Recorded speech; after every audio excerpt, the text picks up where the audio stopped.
All right. Hello, friends. I am excited to introduce you to George Coleman Jr. in the house. He is in New York City. I'm here in Northern California, wherever you are in the world. And he has been in my life for, gosh, George, it's been about like 17 years or so. I want to say Yeah, we met in maybe 2001 to 2003 time period. definitely around that time. Yeah. And, I always say that you're on my life's board of directors. I mean, you're like this wise soul. And aside from being a phenomenal musician, you are just a great friend. So I so appreciate you, and I'm excited for this interview. So, I remember one of the first times that I heard you play, it was with your father at the club called Smoke in New York City. And Yep. you guys just gelled so well. And I just thought, wow. I mean, this language of music and this secret language that you seem to have with each other. It's like you knew when he was going to start, and you just knew what to do with him. It's like it was wild. Is it hard playing with such a legend? Yeah. I mean, well, first of all, he's my dad, so that's always a little strange. But it's also fun too. But it's funny because I spent so many years as a young person. When I was just really beginning in the music. Watching my dad play and play. And have drummers who, in many cases, were my teachers or my mentors or just people that I really looked up to. And then, much later being able to play with him in that band and feel comfortable in that setting and most importantly, have him feel comfortable in that setting. That was that's a special thing. I think every kid, who follows in their parents' endeavors, hopes to one day, be accepted by their parents as a total professional in that field, not just, because, you're the son or daughter or somebody, but, to be able to sort of like carve your own artistic, way through the particular, creative craft that you're interested in. So, being in a situation where I had been playing with people that my father, were contemporaries of my father and who he respected, was really the thing that paved the way for me to be working with him. Because, he didn't want to be the first one to sort of give me my start as a true professional. He really wanted me to make my own way. And then once that was done, and I was sort of legitimized, so to speak, then it was easy for him to hire me, so. That's so funny. So you needed to earn your stripes, so to speak, right? Yeah, exactly. Which of course is always a hard situation to be in as a son or daughter. But, at the end of the day, you don't have to have any doubts about why you're on the bandstand with that person. You've already earned the right to be there. And so, in that you have a certain level of, confidence and ease in terms of doing, a great job, because that's what it is too. You're expected to really contribute in that situation and not just be somebody hanging on somebody's coattails. That's so interesting that you bring that up. I think that's such an interesting dynamic. I remember hearing about Sean Stone and how he really didn't want to be known as like Oliver Stone's son. He wanted to make his own way. And so I do think that's a very interesting dynamic. You do want to make your way and like you said, prove that, hey, I'm good at what I do and I'm great Yep. at my craft and I'm not hanging on somebody else's coattails. So, and I mean, by my standards, and I'm sure by so many other musicians and the thousands of students who, follow you, and you're in high demand all over the world as a teacher, I think they would agree with me that you have crafted, just this area of jazz, especially as a drummer, to be one of the greats. So, Well, thank you. Thank you. I really appreciate that. It's the one thing I've learned about the creative world is that it's a continuous process of growing, and you have to continue to get better at your craft. And I think as long as you're, working towards that, you're always going to be fine. You don't want to rest on your laurels, so to speak. So, I have a lot of other things that I want to accomplish. There's a lot of things I want to do on my instrument. There's a lot of things that I want to do even in other musics, And I like to think of myself as really just well, I don't want to say a great drummer. It's always terrible to say those things about yourself, although we know other musicians who do. But the point is, I want to be really good at what I do. But I don't want to be known just as a jazz drummer. I love jazz. That's my favorite music to play. Next maybe to Latin, being a percussionist, there's always, a special place in my heart for that. But really, I just want to be, an all-around excellent drummer and be able to cover many different styles, as is necessary, living in New York and trying to carve out a more than just a living as a music professional. So, I've worked with some other, artists more in the pop area and even produced artists. So I think, the thing that I always want to be able to do is I want to be known as somebody who has all around skills in many different arenas within the arts and in particular music. Absolutely. So let's go back. Before we go forward, let's go back. So you start, of course, you had musicians as parents, or parents of musicians, rather. But you started at a very young age, and you actually went to a music high school. You went to a performing arts high school in New York. So Tell us a little bit about that and kind of how you got started in that realm. Sure. Because, of course, my mother is a musician, my father is a musician. So, I was always around musicians because there were musicians in our house all the time. I was always going to see music with my parents, sometimes because they didn't have anybody else to drop me off with, so I had to go with my mother or my father or whatever. And hang out all night, even as a young kid, and see music, all of which was an amazing experiences for me. But, I think the thing for me is the story my mother tells is that, as a 6-year-old or somewhere around there, I would just pull out the pots and pans and start beating on them with spoons and whatever utensils were around. And so, of course, she'd put them back and somehow I would find them again. And so, I think they just figured, well, this kid's going to be a drummer, But they were great about, me wanting to learn a little bit about all different types of instruments. And, I took clarinet in school, violin, a little bit of piano. So, all of that was part of the learning process. And it's ironically, when I went to music and art, I went there as an art student. I wasn't actually a music student, but I ended up gravitating to all the music students and hanging out with them.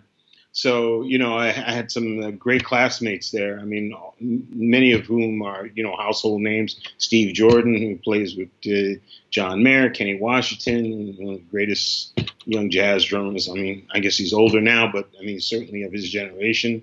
Omar Hakim played with Sting, David Bowie, Daft Punk, you go down the list, Bobby Broom, Arturo Farrell. It was just amazing litany of great musicians that were in that school. And so it was an awe-inspiring experience because, everybody's good or maybe can excel in their small little realm, but then you're put into this melting pot where everybody is like the best musician in their school and you're all in the same place. And it's pretty amazing experience and one that helps you, grow and want to be better because, all of a sudden you're not the best anymore, So yes. I think that experience for me was great because, it let me see like, oh, I'm not the only one that's trying to do this. There's all these other people that are trying to do it and doing it at a high level. Absolutely. In fact, I think Malcolm Gladwell had a book that touched upon that where, you can really become great at your craft at like 35,000 hours or something like that. But then, he says 10,000 hours. Oh, is it 10,000? Okay. Yeah, I don't know, how long it is, but I can definitely tell you, in this day and age where everyone wants to do everything fast and be famous and rich fast, there really isn't any substitute for just learning and honing your craft. It was interesting. I read an article in the New York Times about Louis C.K. where he was talking about young kids in their 20s complaining and about like, not being given breaks and all this because, they're 20 years old and they just picked up a guitar and haven't become famous or rich, and his attitude, when they were talking about him, because, he's interesting as an artist because, he's in a situation now where he films his own comedy concerts and then sells them online. Okay. Instead of going to like a major network and having them produce it and then, taking a small cut. I mean, he's now in a position where he doesn't need those entities anymore. And so when they were talking to him about like, getting to this point in his career, and of course he also has a TV show called Louis, and he's, doing other films with, people who he really respects, like Woody Allen. I think it was Blue Jasmine, the movie he was in. And he was like mentioning like, like I've been doing this forever, and he said, and these kids, even they don't even realize that even after 15 or 20 years, that's when you start getting some notoriety. That still doesn't mean you've arrived, right. But that means at least you start getting noticed. Right. And look, the music business has changed a lot. And of course, they want to promote younger artists. And they seem to keep getting younger and younger every year. True. Because those are the only people actually, buying music, essentially. So it's a weird kind of dichotomy where all of the young people are creating, are buying music that is created by even younger people. Right. So it's an interesting thing that's happening, but it's the kind of thing that has pushed other young artists to think, or just young people in general to think that because they have seen a Justin Bieber or other artists like that, very very young, make it big, but those people are a small a small number of people who are, I won't say lucky enough, but fortunate enough to have success early. It's no different than people in the tech world. You're in Northern California, who see like a young guy within 3 or 4 or 5 years, make it big. But the majority of tech companies, they might, owners and startup founders might be working for 10 or 15 years before they get bought or become a Facebook or something like that. Right, and of course, right. some of them never do. Mm-hmm. Maybe they still have a certain amount of success, but they never really get to that golden brass ring that puts them in the billionaire club. I mean, I think the point is that's really important. An incumbent on artists is not to necessarily not strive, for that type of success, but to also realize that, success in any business is being able to continually do that business. Right. So if you're able to support yourself as a musician, then that's half the battle. You know what I mean? That's half the battle, Right. Just being able to concentrate all of your effort on your craft and being creative so that you can continue to grow and build your brand and build your skills and finally get to that point, pay your dues, whatever you want to call it, to get to that point so that when you actually get to that point, you're rock solid. Because that's one of the other things. A lot of times when you get success too fast, you're not really ready for it. Mm-hmm. And really your skills and your output and capabilities are not ready for it yet either. I mean, I think, the whole thing of being creative and being artistic, I saw U2 the other night, and Bono mentioned that. Wonderful. It was great. It was an amazing concert, and, I know they've been around. Everybody's, I saw them 10 years ago. I don't care. They sounded great. They sounded great. The energy was great. The performance was great.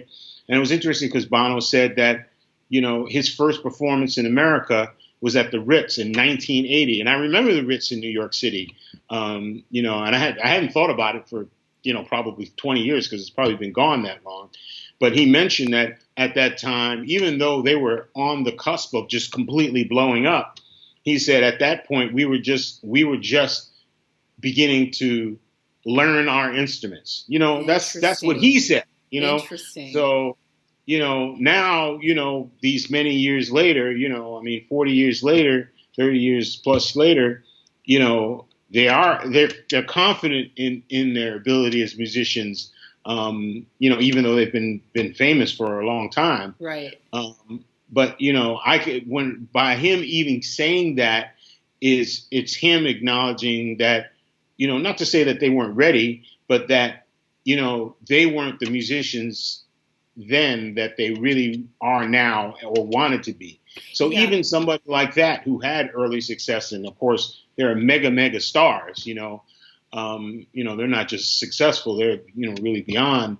And of course he's a spokesman for all different types of causes, which is a whole nother, interesting dynamic of who he is as a person and as a creative person. But, here is even this guy, iconic personality saying that, backhandedly, like, we weren't the best we could have been, even though we were the best we were at that particular moment in time. I think that's such a good point, though, George. I mean, I think that maturation process is so important, and I love those backstories and the one that you just told, because it's even in the tech world that you bring up, or in the music world, it's those quote unquote failures, or those hard times, or those challenging times, or those times of learning that we often don't hear about. It's just those, oh my gosh, they're so big now, or oh, they're famous, or wow, look at them. It's at the pinnacle that you usually, pay attention to these artists, rather than when they first started, or their grassroots beginnings, or Steve Jobs when he was in a garage or something, getting started. So you're right, absolutely, it's that maturation process. I think that's really important, and that also the other thing you mentioned, that there may be some challenges or even failures. So many people in business and in the arts, have I mean, there's the whole story of Charlie Parker, getting on stage and and I guess he was just beginning or wasn't very good or whatever, and the famous drummer Joe Jones throwing a cymbal at him to get off the stage. Yeah, this is a true story. And of course, and then the next time Charlie Parker got on stage, he changed the face of music at that particular time, because at that time that music, jazz, whatever you want to call it, swing music, whatever, that was the music of the day. So, I mean, I think it's really important for people who are coming up in anything, business, arts, whatever, who are really striving, especially those who are striving to build something that's their own, whether it's a company or it's just their skills as a musician or a creative person, to understand that, some people get it really, really young. Some people do. There's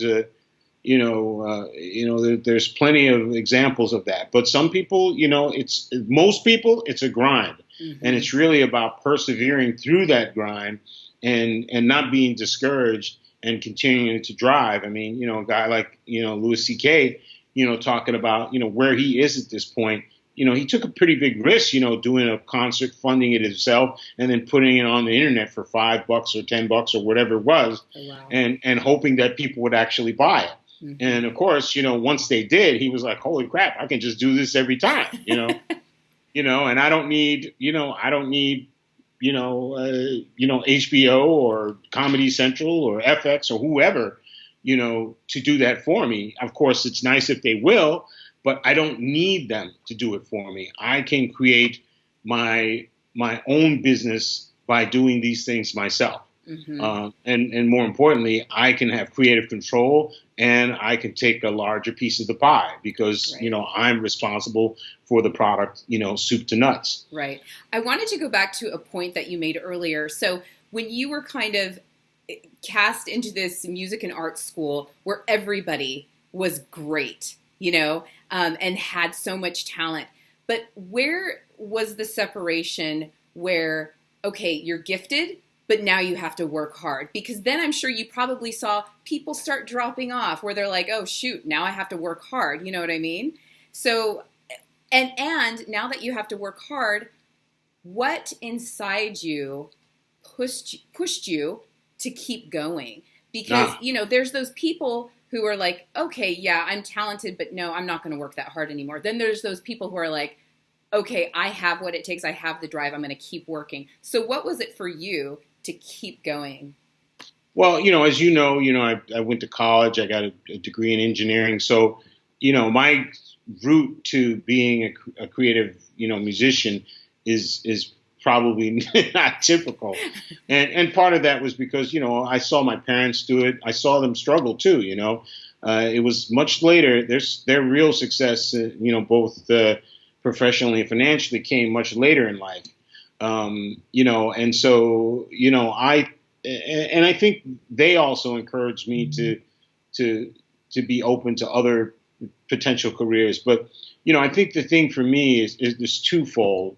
It's like I realized, at a certain point that I was happiest when I was playing music, even with all of the things about it, the business parts of it and the grind of the practicing and all of that, stuff that, maybe isn't as glamorous. But, I think that the key for anything, whether it's you're starting a business or you're working at a professional job or you're trying to be a successful musical or creative artist, I think that there's two things. One, you have to see it as a purpose in life. Mm-hmm. And two, you have to have great reasons behind why you want to pursue it. I think, the reasons and the why is the thing that drives you.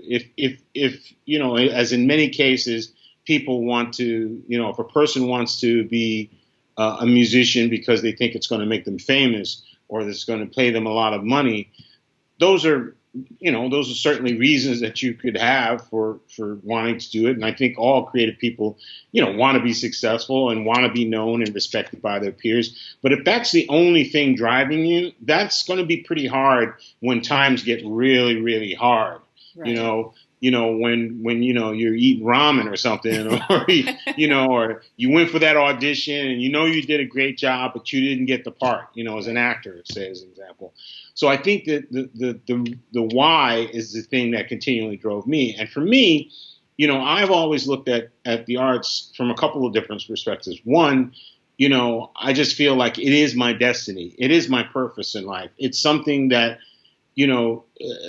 at a very base level comes naturally to me. Now, that doesn't mean I didn't have to work really hard to get it to, and continually to get it to the levels that I want. I'm talking to you. I should be practicing right now, but, but I think that the purpose for me is I've always looked at the arts as giving something to people. Mm-hmm. I'll tell you a quick story that really changed my view about what it was to be an artist. When I was very young, high school age, I was in a band, sort of like a fusion-y, jazz-ish rock band. Guitar player was really, really talented. His name was Ron Scalera. Went on to be a very, very famous guy in television and CBS. And Eddie Igluski was the bass player, and I was a drummer. And we had started to get a little bit of notoriety as young kids. I think we were maybe 17 or 18 at the most. Just getting into college.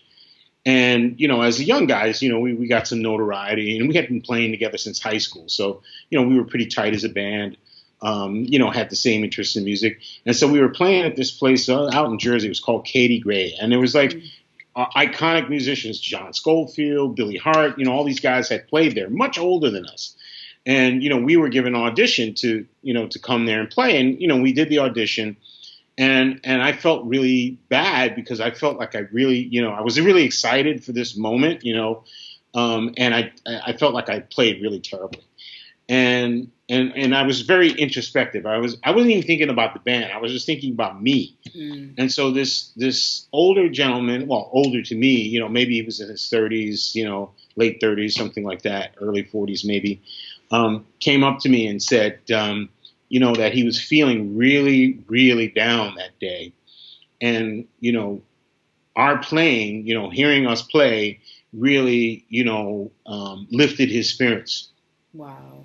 And, and it made me, right on that spot, even as a young person, it made me realize that yes, music is important to me, but really the reason that I want to do it is I want to give this gift to the audience, to people, to brighten their day, to make them feel something, make them feel hopefully something good. Absolutely. And when I was much, much older, I realized that person might, maybe a family member passed away. Maybe he was thinking about, suicidal thoughts. Who knows where he was, because I can now, see his face and see, beneath the happiness that he was, or joy that he was expressing to me, I could see, being older now and having, experienced much more, could also see, the little bit of the darkness that he was facing at that point. And so that really changed my attitude about what I was trying to do as a musician. My job really is to try to communicate and connect with the audience. Mm-hmm. And there's a lot of good reasons for that, because when you do that, you have fans. And when you have fans, they buy records and come to concerts and all that stuff. And it's more important for me to think about giving than it is to receive. I'll get if I give, I'll get. Right. And it probably snapped you right out of that place where you're like, oh, I think I did horrible, because you were probably like, oh, wow, this guy, I helped him in a way. I gave back. That's it. Yeah, exactly. At that point, I wasn't even thinking about, how I sounded. And I wasn't, and it wasn't like, well, I must have sounded great. It just, the most important thing was that I had reached somebody and I had brought joy to them at that particular moment. And what's better than that? Absolutely. Oh, that's so wonderful. Thank you for sharing that story. One thing that I know that you have kind of done this beautiful dance with in balancing is in your professional life, like with business and with your music. And I know that artists struggle with that at times because they're like, okay, how am I going to feed my family and myself and keep up with my art as a musician, but yet pay the bills too? What advice would you give them? Well, I mean, I think everybody has to make an individual decision mm-hmm. based on their particular place in life. This could be considerations about family. Maybe they have children. Who knows? Mm-hmm. Because this is 2017. This is not the time of my parents. Right. My parents were full-time musicians, didn't do anything else in their entire lives except play music, and they were able to put two kids through college and live a reasonably, what would be considered certainly middle-class life. Mm-hmm. That's much more difficult now for a lot of different reasons. But, I think the thing is I've always, as always been interested in tech. I know a lot of people in tech. I've been interested in investing in tech companies. I've been interested in, even building tech companies. Mm-hmm. So that's just something I don't see any incongruence in that. It's just I've always been the kind of person who has been a bit of a split personality, and that's worked for me and against me, because some people are focused on one thing and they just, that's my dad, he's focused on a very few things. He doesn't know a lot about a lot of other things, but those things he's focused on, he's a master at. Wow. And so, that's been harder for me to develop that level of mastery and in the multiple things that I'm interested in. But I think for me, it's, I have a curious mind. Yeah. And so for me, I don't really see any incongruence. But, to be fair, if you focused on only one thing, then, you're going to get something out of it. But I would say the other thing is that, somebody said to me many years ago that it's not, it's not called show art. It's called show business. And so, I would encourage, anybody, who's creative, because essentially by definition, you are running your own business, True. Except the product is you, that it's important to understand concept of business, concept of accounting, concepts of, building a brand, all these kinds of things, because all of these skills are going to help you be successful in the business part of music. Right, which oftentimes I've found in just observing artists that they're lacking in that aspect. And unfortunately, these talented musicians, they're not getting, the followers or the audiences or the venues even that they hoped, just because of that lack of business knowledge or business savviness. Yeah, I mean, I think it's important. I mean, I remember I read many years ago that, Mick Jagger, another iconic rock musician, graduated from the London School of Economics. So, wow, I didn't know that. I mean, I think the thing is, all of these things are part of the tools that you need in your arsenal to just be successful as a business owner. Let's just call it that. Mm-hmm. True. Just that your business happens to be music or it happens to be art or something to that effect. So I think my advice is, I think the best time to focus on the purely artistic part of music is when you're young. That's when you put the time in. That's when you put the Xbox down and, and the social media tweets, that and the Facebook messages. That's when you put it down. When you're young, you push, you develop your skill, through as a young person, through college, through high school, that's when you really put the time behind the instrument. And then the next thing is just being on the bandstand. That's, because there's no substitute for being on the bandstand. You can practice all you want, but really in the early years, you want to just develop your technical prowess and your technical skills so that, they don't stand in the way of you being creative, Mm-hmm. So, try to do that. If you really want to be in this business, try to focus on that when you're young, when you have less responsibility, and then as you get older, you can start to build in the other skills, with understanding business, understanding, how to book gigs, how to be professional, how to talk to people, how to write a business letter. All of these things are skills you need as a music professional. And the better you are at them, the better you're going to be. I mean, I just read that George Clooney was sitting behind was promoting a tequila company, and it got bought by one of the larger brands for like $1 billion. Okay. I also believe he and Danny DeVito are involved in Nespresso. So, all of this to say, now what does Nespresso or tequila have to do with him being an actor? Not really much, but he's not just an actor. He's a business person. Mm-hmm. He's an entrepreneur. So he's using his cachet and connections to build other businesses. No different than what Dr. Dre did with Beats headphones. True.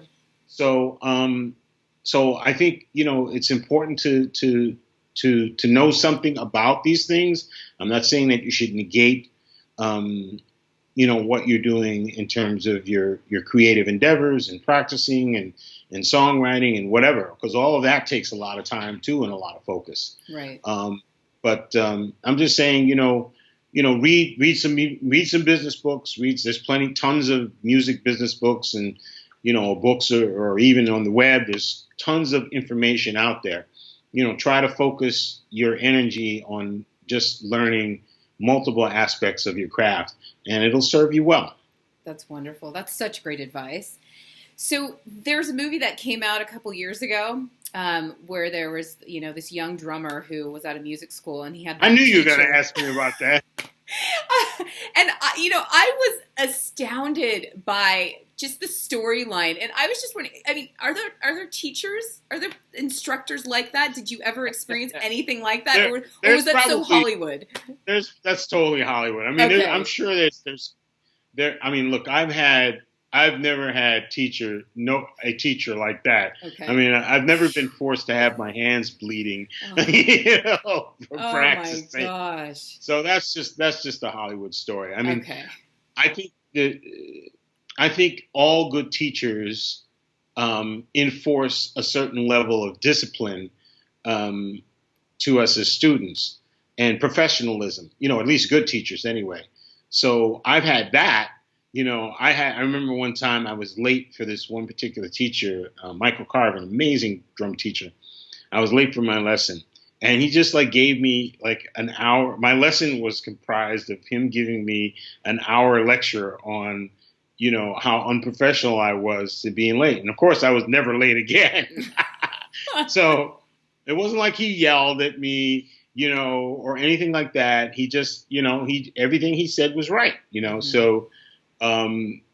So I think there's some of that, but Whiplash is really kind of a silly story. Yes, Whiplash, yep. We drummers talk about it all the time, like how ridiculous it is, but That's good to hear. It's a movie, it's a movie. So that leads me to the fact that you are a master teacher for many students around the world. Tell us a little bit about your experiences. I think you taught in Australia, and then recently you've gone to Cuba. Yeah, it was in Cuba too. When I was there, I was a student just as much as I was a teacher in Cuba. Oh, wonderful. But I think, once again, it goes back to what we were talking about, giving back. And of course, being a teacher helps you too, because, sometimes there's, I have stuff I'm going over with the students that I haven't looked at in a long time. And I was like, oh, I gotta look at that again, So it keeps you on your toes, I think you have to have a certain type of, personality, to do it. I think a lot of musicians, become teachers because, there's just a secondary source of income. But, the way I've looked at it is, my father was really somebody that, and my mother too, were people who had students, often. And, and I think they always said that, they wanted to pass the knowledge on, because what good is, the knowledge, if you become a master, and I'm not saying I am, but I mean, if you become a master and you don't share that knowledge, it's kind of like, well, what's the point to a certain degree? Because now when you're gone, it's lost, right. So, people like my father have very, very unique experiences. And because of the environment I grew up, I have very, very unique experiences. And I think being able to pass those on to people is extremely valuable. Absolutely. That's so beautiful. So speaking of your father, I'm sure, correct me if I'm wrong, but was it difficult to kind of, I would say, progress as a musician in his shadow in a way, or did you not feel that at all? No, that was, it's pretty hard. First of all, we have the same name, so that was right. pretty terrible on their part. So yeah, I was always in that shadow, and there was always high expectations. Sure. So even when I was just starting out, people expected me to be, a genius, and and that was pretty hard when I was younger. That was hard to live with, because right. I was just like anybody else. I was trying to find my way, to being, good at my craft and learning about music, while at the same time, being a kid too, Right, right. Look, some people start out when they're 6 years old and they know what they're going to do for the rest of their life, and that's it. And they just go do it. I was never that kid. As I said, I was always interested in a lot of different things. I was good in math. I was good in science. I was good in chemistry. I played sports. I loved football. So, there was a lot of different things going on in my life, but music was one of the important things, but it wasn't the only thing. So, I think, the weight of that for a long time, weighed on me. But then I got to a certain point where I was just like, I don't care. You know what I mean? I am where I'm at, as long as I'm putting in the time and the effort, and I have the right teachers and mentors to get me to where I want to go. That's all that matters. And so once once I let go of those expectations, I got a lot better. Yeah, because I wasn't, crushed under that weight. But I think any person, especially a person that's so iconic as my dad, having worked with, some of the world's greatest musicians, whether it's Elvin Jones, Miles Davis, B.B. King, I mean, the list just goes on and on, Wow. and also being on some iconic records. It's like people who are even like passing jazz fans knew who my father was.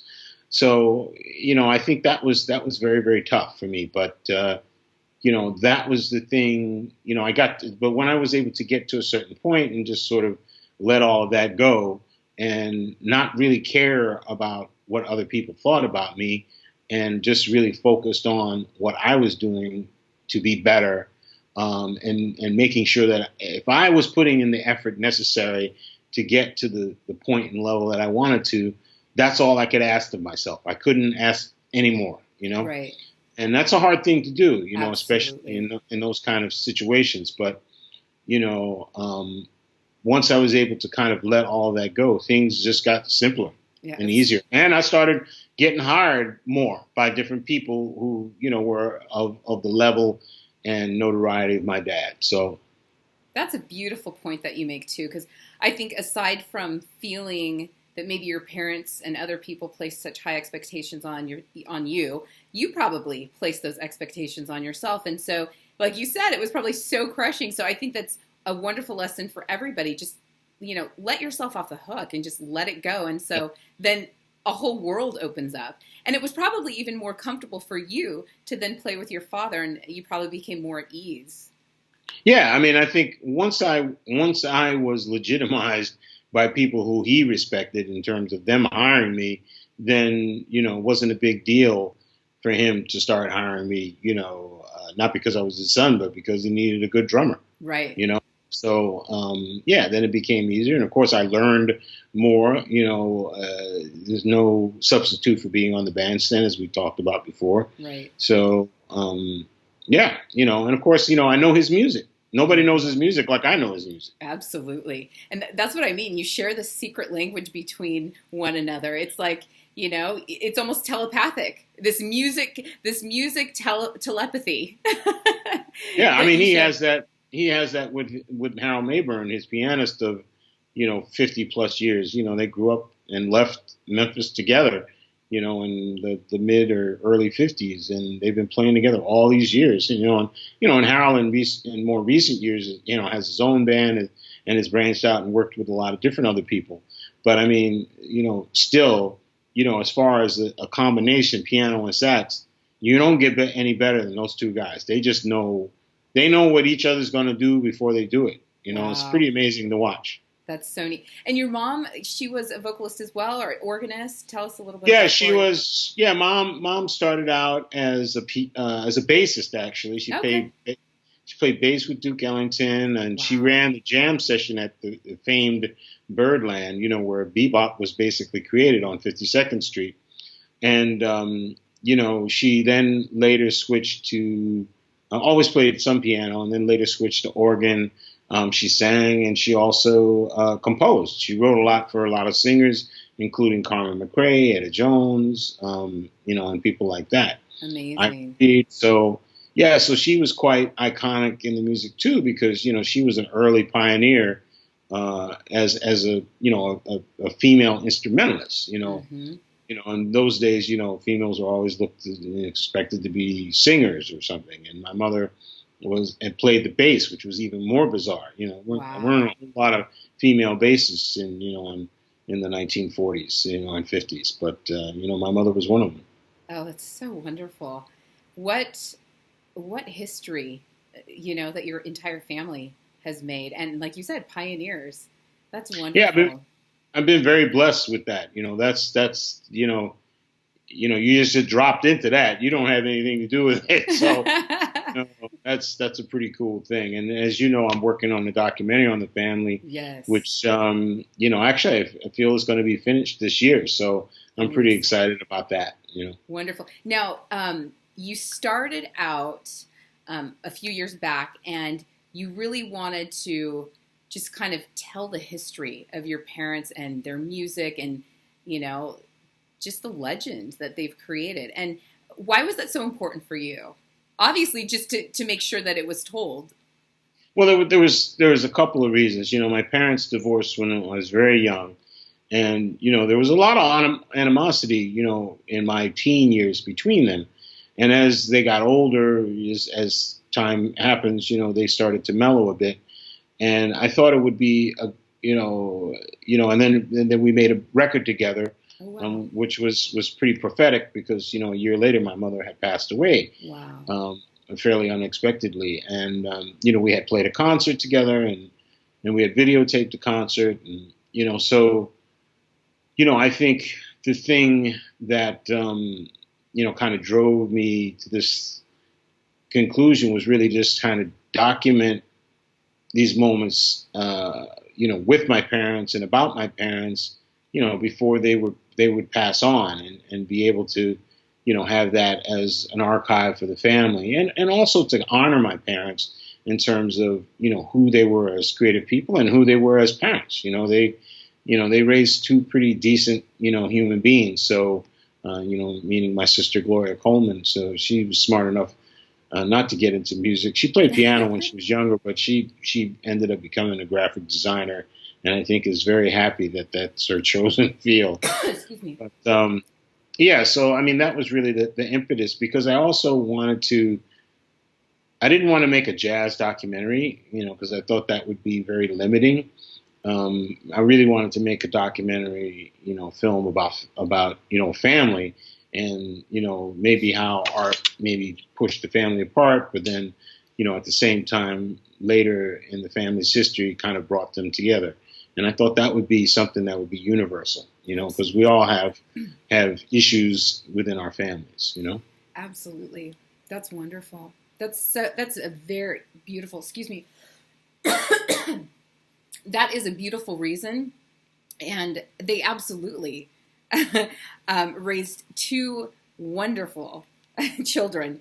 And Thank you. I think that you have done such a wonderful job to document that history, and then also to produce other musicians, and also with your dad. I'm going to hold this up for people to see. But like I said, this album dropped last year. And if you haven't had a chance to download it, go ahead and do so. I've listened to it several times, actually, and it's wonderful.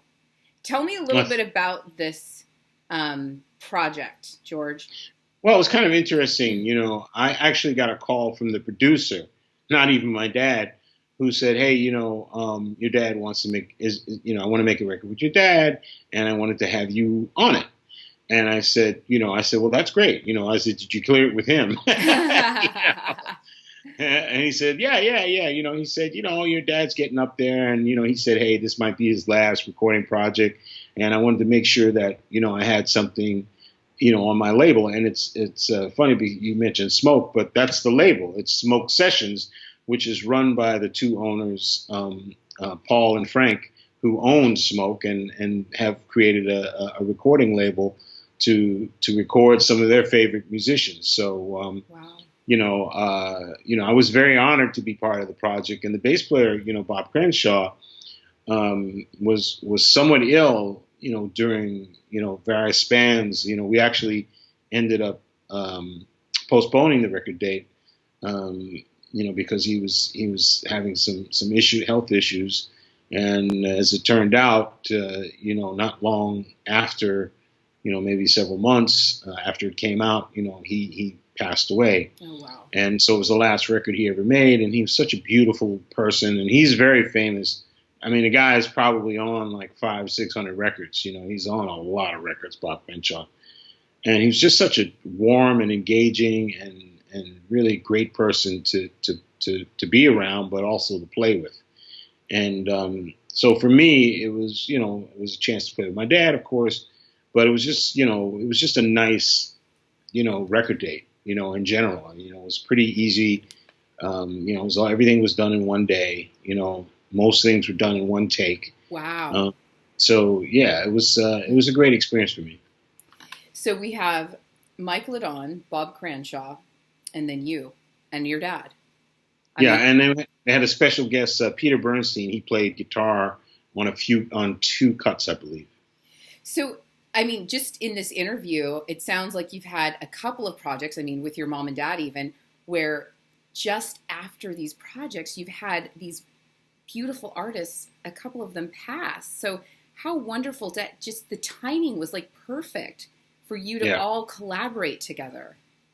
Well, that's a big thing for me is don't wait to do anything because no time on this earth is guaranteed to anyone. Right. So if there's any lesson there, it's just to forge ahead with whatever your ideas are and try to make them happen. As quickly as you can. Absolutely, that's beautiful. I'm so excited for people to hear this project again. A Master Speaks. Right here. And I also wanted to just chat a little bit about what you have in store, George, because you have some great fun things ahead in August too. Yeah, this has been been a whirlwind summer. I got to play, at the Jersey City Jazz Festival, the Riverview Jazz Festival, which has been going on for 5 years or so. Been working all around New York. I actually had an engagement with my band at Smoke just a couple of weeks ago, and I'm actually this summer going to be playing Jazzmobile concerts. And for those people who don't know, this organization is a nonprofit organization, Jazzmobile. They've been putting on concerts for probably 40 years or so, free concerts all over the city during the summer. Oh, wow. And they also have an educational component where they have teachers who teach young students as part of the Jazzmobile Collective. And so I'm playing one concert on August 1st, and then their sort of highlight concert is every Wednesday in August at Grant's Tomb, which is uptown in Harlem, and it's kind of iconic area in New York. It's a beautiful little area by Riverside Park. And so there's always, several thousand people, there to see the free music, essentially. And that's the other thing. All the concerts are outdoors and they're all free. Oh, that's beautiful. Rain or shine, as I remember, too. That is beautiful. So is there like a platform for you to all play or? Yeah, it is, part of the word Jazzmobile is they actually have a mobile stage where everybody plays on top of. So, that's cool. And the funny thing is the first time I ever did a Jazzmobile was with my father, like maybe 20 or 30 years ago, with his octet, and that was my first experience playing them, even though I had seen many Jazzmobiles as a youngster. And so, now to kind of be working with TK Blue, to kind of have my own experience, playing one is pretty cool.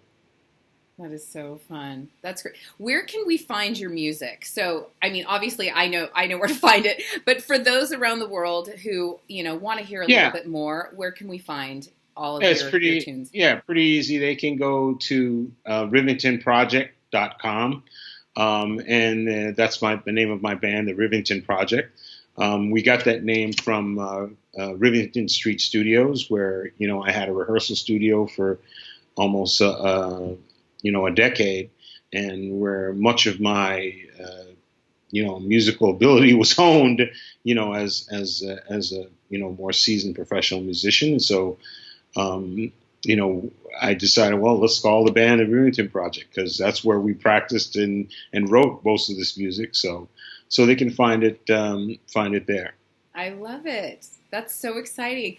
Well, everyone, I have absolutely loved this time with George. I'm sure you have as well. So the reason that we do these interviews and promote these amazing artists is also because my daughter and I are going to Zambia, Africa to help orphaned children.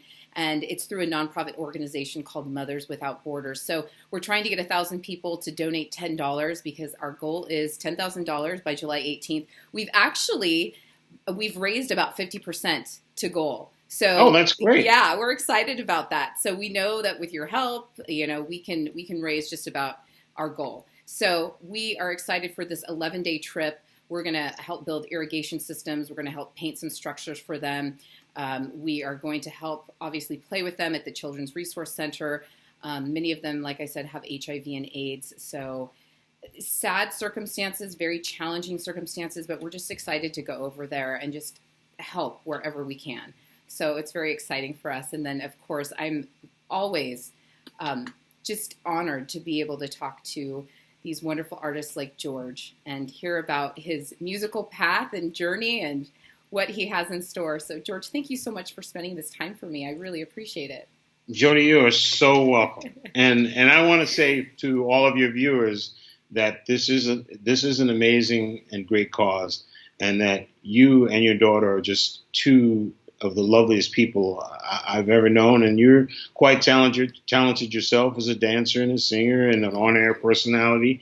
And so, you know, I would ask that people, you know, donate to this, you know, really important and worthy project, but also know that it's going to a person who has a beautiful spirit and a beautiful heart. Thank you so much, George. Thank you. I so appreciate it. And I will be in touch. All right. Thank you. Okay. I'll talk to you soon. Take care. Bye, Jodi.